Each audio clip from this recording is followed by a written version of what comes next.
Me and Ion are going to go kill each other. Download the AllStar app. Make your picks for UFC fights, challenge your friends, level up and win prizes. Link in description. Get it now. April 15th, you are back in action. How good does it feel to not be in Las Vegas and go into a new city like Kansas City? Yeah, it feels great. When I first got offered this fight, it was offered on the Adesanya Pereira rematch card, which would have been great because it's a huge pay per view. And then they're like, "Oh no, actually, it's April 15th, different date." And I'm like, "Where is it?" And they first said Vegas, and I'm like, "Of fucking course." And then when I found out, oh, it's not Vegas, it's Kansas City. I was stoked. I've never been to Kansas City. I'm excited to go, but I'm really excited to fight in front of judges that are not the ones from Las Vegas. Yeah, I'm looking forward to it as well, man, because I've been talking to you every single fight, and I know your frustration with the judges, and we've seen the judging gets worse and worse and worse, and hopefully, it's a little better in Kansas City. Now, you're dropping down to light heavyweight, man. The last time you were there, 2014, maybe the only time you were there, right? Am I correct? Yeah, only once. I had a couple other catchweights early in my career where I took a couple short. These Apple headphones are not made for cauliflower ears, dude. They don't work good in cauliflower ears. But um, I had a couple of catchweight fights at like 215 and 225 early in my career, but the only time I truly made 205 was in 2014. Was that something you've been contemplating with the team, or did you just decide it right after the last fight? Yeah, I just thought about it. Like, yeah, it's pretty easy. Not sure why I didn't think about this before. Just give it a whirl. It You're hasn't been still hard so young. far. You're still young as well, right? You got to do it when you're young. Wow, I'm 31, so I guess young is relative, but man, it's not going to be a hard weight cut by the look of it. Okay, okay. So, what were some of the adjustments, changes you've made to get the weight down without diminishing returns, right? I think that's the most important thing. Yeah, I just changed my diet a bit, and the main thing was just making sure I was still getting in um, a significant amount of protein, but decreasing the overall calories. I avoid certain things, but again, it was mostly just the big part was just counting calories. Before I was eating a lot of good food, but a lot nonetheless to keep the weight on and to get stronger and everything. But now it's different goal, lose weight and keep on the muscle, and it's been going pretty well. Have you brought in somebody, or is the PI helping you out with this process? Nah, dude, I just did it. All right, all right. So, what method are you using? Is it's just what do you go online and look at somebody's like protocol or anything like that? I've been eating a lot of deer meat. I'm almost out. I got 2 deer this year, so gonna have to get another one ASAP. And that is the main component to my diet. Well, I heard that that's the healthiest meat out there. That's Yeah, I the mean it's rumor. good for you, right? It's lean. It's got a lot of got your vitamins, your nutrients, and everything like that. It's healthy, yeah, and high protein, low fat, and throw that in a slow cooker with some potatoes, carrots, and onions, and I got a week's worth of meals, man. Delicious, delicious. I saw that you took a 6-day hunting trip late last year, and that looked phenomenal, man. I'm jealous when you look at It those was a good pictures. time. It was a good time, but yeah, we went for a moose. I had a moose tag up by Fort Mac. I wanted to go up there because my buddy Teddy's always gets moose. You remember Teddy Ash, of course, and we just didn't have any luck. We saw a few cows, but I had my tag was for a bull and didn't see a bull. So had a good 6 days nonetheless, but it's gonna be a while before I draw a moose tag now. So here's hoping one of my native friends gets a moose and has some extra meat to give me. There's an like a auction that happens for to get a tag up there. Oh, yeah, yeah, yeah. So to get a tag for most species, you need to put in for a draw, and so the more years you're in the draw, the more likely it is you're going to get drawn that year. For certain animals in certain areas, moose in most places, you get white-tailed deer. Every year you can actually get 3 in a lot of areas, depending on where you are. You just have to check. But yeah, moose are by and large draw only. I'm sure there's certain areas where you can just hunt them, but not in my immediate area anyway. All right. Is there like a level of, I don't want to say, to get too philosophical, but healing when you're being outdoors and you're not around all the concrete and just technology and stuff like that? Oh man, yeah, being out there is good for your soul and your body, I'm sure. It's crazy. You stay out there out in the woods or something for 6 nights, and we were completely away from civilization a few of those nights, but many of them we were hunting a lot by boat, so we were boating up and down the Athabasca River, and we'd have to go back and fill the boat up with gas and jerry cans up with gas and everything.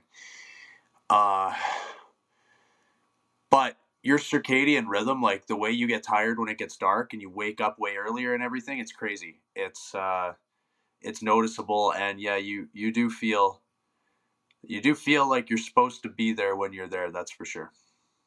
Tremendous, man, tremendous. And no fishing. You're on a boat. There was no fishing going on.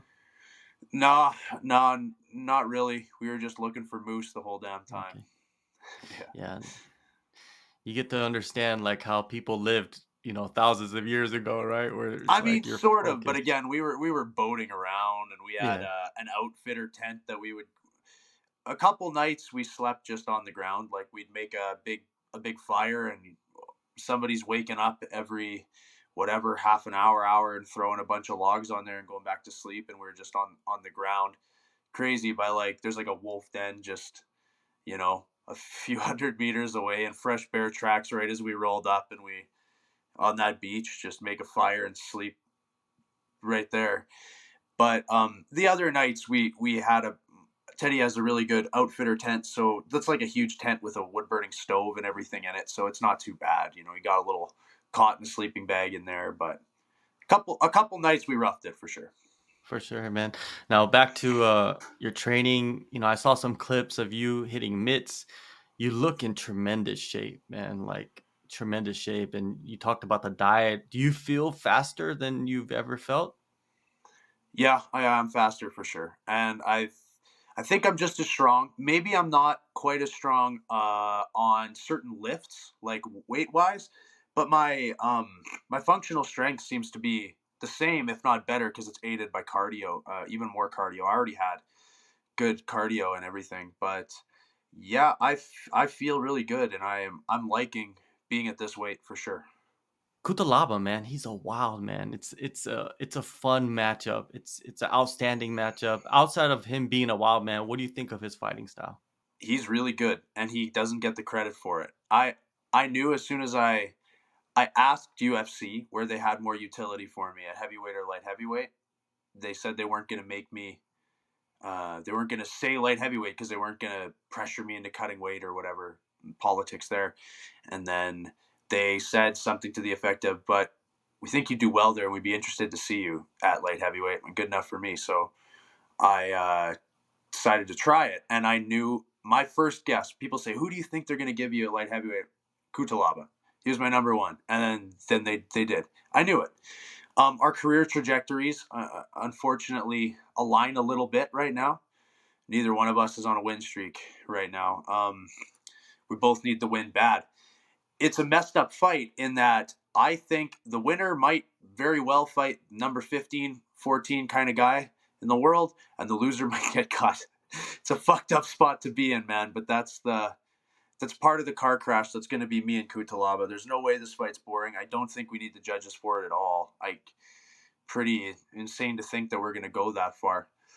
Kutalaba is smarter than people think. He adjusts his game plan, and he is a wild man. He's a maniac, but he's smart, and he does think about routes to victory with certain people. So I have to be prepared for all of that, and I am. When you talk about your cardio, I feel like that's the weapon as well that you have over him. You know what I mean? Because he seems like he goes balls to the wall and then he kind of hits a wall at a point during the fight. Have you seen that watching film on him? Yeah, I think that he has really good cardio, but he doesn't manage his energy well. So I think that is sometimes his issue, but there's times where he is able to maintain certain game plans and win a decision and dominate some pretty good guys. So I have to be prepared for every version of Cutelaba. Maybe he's going to come at me like a psychopath with reckless abandon right at the start, or maybe he's going to try and wrestle me, whether that's with some of his Greco Sambo style takedowns or he's shooting a double when I'm committing to strikes. He's good at all that stuff, and he's violent once he gets on top of you on the ground. So, man, I think it's going to be a really exciting fight, and the only reason I am not going to say that I think this could easily be fight of the night is because I don't think it's going to last long enough. And the UFC, man, it looks like they're giving you the co-main event slot as well. Were you surprised when you saw the lineup? Yeah, I was surprised, but it was also just they put it out on the website. Somebody sent me that. Um, I didn't think it would hold its place, and I don't believe it has. I think Barboza is the co-main event now, because Barboza's on the card, which like he should be for sure. We're on the main card, but co-main event with me and him, you know it's going to be exciting and stuff. But I mean, really, to have us as a co-main event, like neither guy is ranked or on a win streak, it'd be a fun one. I don't see how it's not, but I'm not gonna sit here and say we deserve to be a co-main event. I have been a couple times, and only one time do I think it was deserved. Yeah, the Kansas City crowd is getting a gift with this matchup. Let's just say that. Mm, the You whole know? card is stacked. This is one of the Yeah. best free cards in a long time. Yeah, I think it's a great card. And in this camp, man, any tweaks to your schedule, your training environment? A little. So I've been training. I'd say like 3 times a day on average, sometimes twice. I've added an extra training kind of every morning. Um, it's a strength and conditioning, and I also do jujitsu within that as well. And everything's feeling good and smoother. Um, not nothing else overall. I guess the volume and certain changes to strength and conditioning, like the amount of reps I'm doing for weights and things, is different than when I'm trying to maintain size and certain power output. But um, training's going well, and I'm feeling good. That's great to hear. And shaved bears, man, where does that originate from, that name? Have you ever seen a picture of a shaved bear? No. You gotta Google it. You All gotta right. All right. Google Google shaved bear. Oh man, I think we're gonna see something that's gonna be hilarious, right? Like, My coach's logic is, if you look at a shaved bear, like it's an ugly looking creature, man. It doesn't look impressive, but it's gonna fuck you up, you know. So that's I'll Google it right after this. yeah. I gotta see it. I All gotta right. see it. You described this fight as a impending car crash. Like, what do you envision though for yourself? Like, what do you feel like you're gonna show in this one? I think I'm gonna show my new physical abilities. I'm gonna be in better shape, faster, like you said, all that stuff. But my entire game is more well rounded than people believe, and wherever the fight goes, I'm ready for it to go there. I think I can finish the fight in any way, and I think my durability and striking are all going to shine. I think that me and Ion are going to mess each other up bad, and I'm taking complete and utter solace in that. I don't want the judges to get a fucking sniff of this, man. Me and Ion are going to go kill each other. What's kind of weird is that I enjoy that talk right there. You know what I mean? Because I'm a fan of the sport. And people will see that and they'd be like, "You're fucking insane."